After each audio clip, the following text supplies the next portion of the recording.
ನಮಸ್ಕಾರ ಸ್ನೇಹಿತರೆ, ಕನ್ನಡಿಗ ಕೆಎಲ್ ರಾಹುಲ್ ಐಪಿಎಲ್ನಲ್ಲಿ ಮಿಂತಾ ಇದ್ದಾರೆ. ತನ್ನನ್ನು ಟ್ರೋಲ್ ಮಾಡಿದವರಿಗೆ, ಸ್ಲೋ ಬ್ಯಾಟರ್ ಅಂದವರಿಗೆ ಕನ್ನಡಿಗ ಕೆಎಲ್ ಬೆಂಕಿ ಬ್ಯಾಟಿಂಗ್ ಮೂಲಕ ಖಡಕ್ ಉತ್ತರವನ್ನ ಕೊಟ್ಟಿದ್ದಾರೆ. ಪಂಜಾಬ್ ವಿರುದ್ಧ 150ಕ್ಕೂ ಹೆಚ್ಚು ರನ್ ಹೊಡೆದು ಮಿಂಚಿದ್ದ ಕೆಎಲ್ ನಿನ್ನೆ ರಾಜಸ್ಥಾನ್ ರಾಯಲ್ಸ್ ವಿರುದ್ಧ ಕೂಡ ಭರ್ಜರಿ ಬ್ಯಾಟಿಂಗ್ ಮಾಡಿ ಡೆಲ್ಲಿ ಗೆಲುವಿಗೆ ಕಾರಣರಾಗಿದ್ದಾರೆ.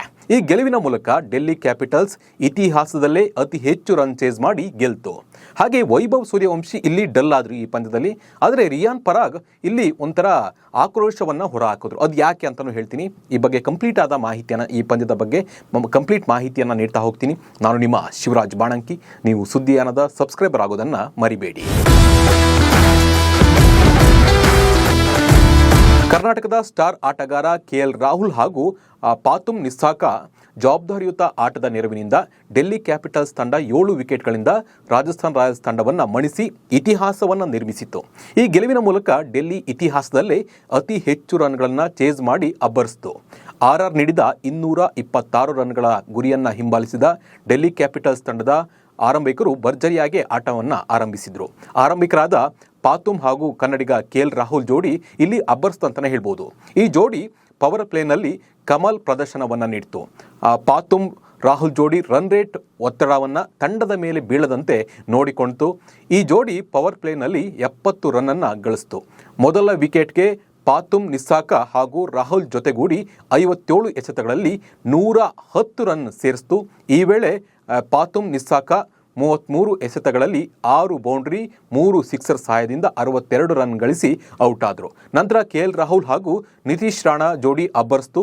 ಈ ಜೋಡಿ 30 ಎಸೆತಗಳಲ್ಲಿ 61 ರನ್ ಸೇರಿಸಿತು.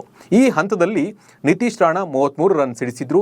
ಕೆಎಲ್ ರಾಹುಲ್ 40 ಎಸೆತಗಳಲ್ಲಿ 6 ಬೌಂಡ್ರಿ 5 ಸಿಕ್ಸರ್ ಸಹಾಯದಿಂದ 75 ರನ್ ಬಾರಿಸಿ ಚೋಪ್ರಾ ಆರ್ಚರ್ಗೆ ವಿಕೆಟ್ ಅನ್ನು ಒಪ್ಪಿಸಿದ್ರು.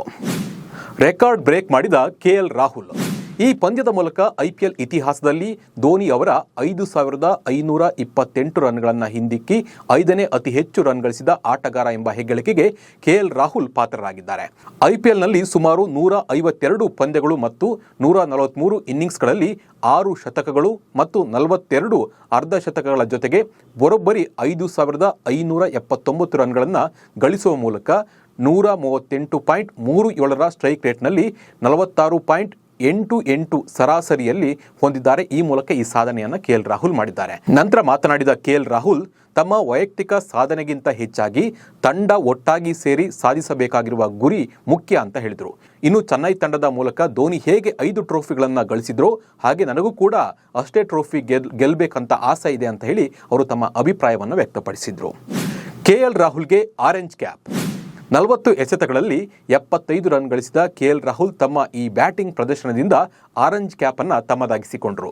ಈ ಸೀಸನ್ನಲ್ಲಿ ಕೆಎಲ್ ರಾಹುಲ್ 433 ರನ್ ಗಳಿಸಿದ್ದಾರೆ, ಅತಿ ಹೆಚ್ಚು ರನ್ ಗಳಿಸಿದ್ದಾರೆ. ಇನ್ನು ಅಭಿಷೇಕ್ ಶರ್ಮಾ 425 ರನ್ ಗಳಿಸಿ ಈ ರೇಸ್ನಲ್ಲಿ 2ನೇ ಸ್ಥಾನದಲ್ಲಿದ್ದಾರೆ.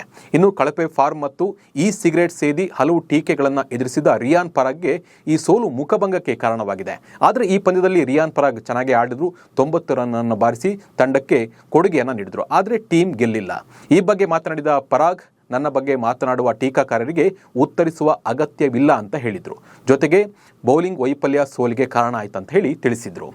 ಇನ್ನು ಈ ಪಂದ್ಯದಲ್ಲಿ ವೈಭವ್ ಸೂರ್ಯವಂಶಿ ಅಬ್ಬರಿಸಲಿಲ್ಲ. 2 ಬಾಲ್ಗೆ 4 ರನ್ ಗಳಿಸಿದ ಸೂರ್ಯವಂಶಿ ಜೆಮಿಸನ್ಗೆ ವಿಕೆಟ್ ಅನ್ನು ಒಪ್ಪಿಸಿದ್ರು. ವೈಭವ್ ವಿಕೆಟ್ ತೆಗೆದ ಬಳಿಕ ಜೆಮಿಸನ್ ಸಂಭ್ರಮಾಚರಣೆ ನಡೆಸಿದ್ರು. ವೈಭವ್ ಮುಂದೆ ಚಪ್ಪಾಳೆ ತಟ್ಟುತ್ತಾ ಆಕ್ರೋಶಭರಿತವಾಗಿ ಅಗಲವಾದ ಕಣ್ಣುಗಳನ್ನು ತೋರಿಸಿದ್ರು. ಜೆಮಿಸನ್ ಅವರ ನಡೆಗೆ ವೈಭವ್ ಸೂರ್ಯವಂಶಿ ಯಾವುದೇ ಪ್ರತಿಕ್ರಿಯೆ ನೀಡದೆ ನಿರಾಸೆಯಿಂದ ಪೆವಿಲಿಯನ್ ಅತ್ತ ಹೆಜ್ಜೆಯನ್ನು ಹಾಕಿದ್ರು. ಈ ವಿಡಿಯೋ ಈಗ ಸಾಮಾಜಿಕ ಜಾಲತಾಣದಲ್ಲಿ ವೈರಲ್ ಆಗ್ತಾ ಇದ್ದು, ಜೆಮಿಸನ್ ನಡೆಯನ್ನ ಕ್ರಿಕೆಟ್ ಅಭಿಮಾನಿಗಳು ಟೀಕೆ ಮಾಡ್ತಾ ಇದ್ದಾರೆ. ನಿಮ್ಮ ಅರ್ಧದಷ್ಟು ವಯಸ್ಸಿನ ಹುಡುಗನ ವಿಕೆಟ್ ಪಡೆದು ಈ ರೀತಿ ವರ್ತಿಸುತ್ತಿದ್ದೀರಾ ಅಂತ ಹೇಳಿ ಕಿಡಿಕಾರಿದ್ದಾರೆ. ಒಟ್ಟಿನಲ್ಲಿ ನಿನ್ನೆಯ ಪಂದ್ಯದಲ್ಲಿ ಡಿಸಿ ಗೆದ್ದು 6ನೇ ಸ್ಥಾನಕ್ಕೆ ಹೋದರೆ ಆರ್ಆರ್ 3ನೇ ಸ್ಥಾನದಿಂದ 4ನೇ ಸ್ಥಾನಕ್ಕೆ ಇಳಿದಿದೆ. ಇದರ ಬಗ್ಗೆ ನಿಮ್ಮ ಅನಿಸಿಕೆ ಮತ್ತು ಅಭಿಪ್ರಾಯವನ್ನು ಕಾಮೆಂಟ್ ಮೂಲಕ ತಿಳಿಸಿ. ನಮಸ್ಕಾರ.